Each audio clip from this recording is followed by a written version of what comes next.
จะออกไป เอาสิงตัวเอาอ้อยเอาตัวนั้นมันกินกล้วยมันกินกล้วยนะ แสงแดดส่องไปทั่วฟ้ามีแต่ความสุขท่วมใจฝันเห็นทะเลกว้าง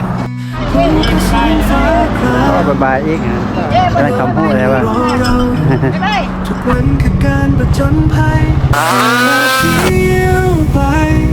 มองแสงดาวในคืนขาว ให้สบายดีนี่หาวสาวโลกคือตอนนี้กลับมาต่อจากถ้ำพระเนาะตอนนี้กลับมาอยู่วัดพระฤาษีเนาะวัดพระฤาษีนี่เนาะวัดป่าถ้ำพระฤาษีเนาะก็ประมาณนี้แหละ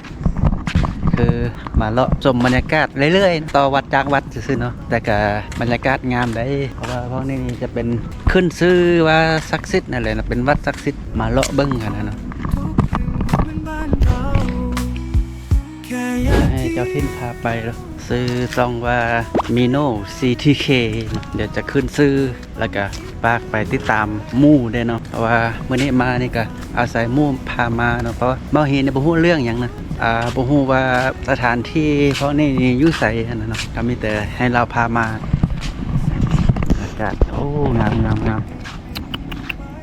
ท้องฟ้า เป็นดังฝันให้ไป ไปเบิ่งอันนี้เอิ้นหยังโบสถ์เดี๋ยวเจดีย์บ่เนาะบ่ มาเที่ยววัดแต่บ่ฮู้เรื่องไอ้หยังของวัดนั่นเนาะก็บ่ฮู้ งามนี่นะโอ้คัก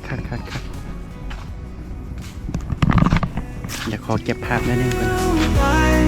มองแสงดาวในคืนขาวไม่ต้องคิดถึงใครแค่ฉันและฝันไกลหัวใจเต็มไปด้วย พระฤาษีในนี้เนาะเป็นรูปหินพระฤาษีนั่งอยู่ไหน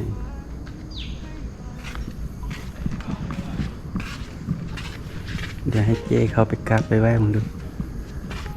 บอกกราบบ่ไหว้ บอกกราบบ่ไหว้พระเนาะมาเที่ยวชมอย่างเดียวเนาะพระฤาษีเลยยีลึบกองลึบหินเนาะแล้วก็มีพระน้อยแถวนี้เนาะกองหินเนาะ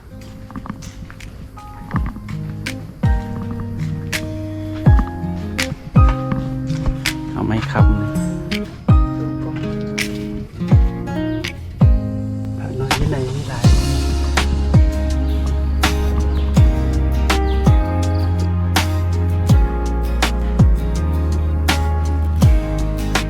อยู่นี่เพิ่นมั่งอย่างบนศาลาบ่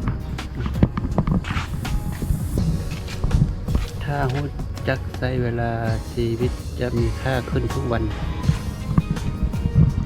โอเคแล้วเนาะสำหรับคลิปมาเลาะชมถ้ำพระฤาษีเนาะวัดถ้ำพระฤาษีใช่นะครับก็จะประมาณนี้เนาะแล้วสำหรับคลิปนี้เนาะเบ้าเฮนก็จะขอลาจบไปเพียงเท่านี้เนาะแล้วพบกันใหม่ในสถานที่ต่อไป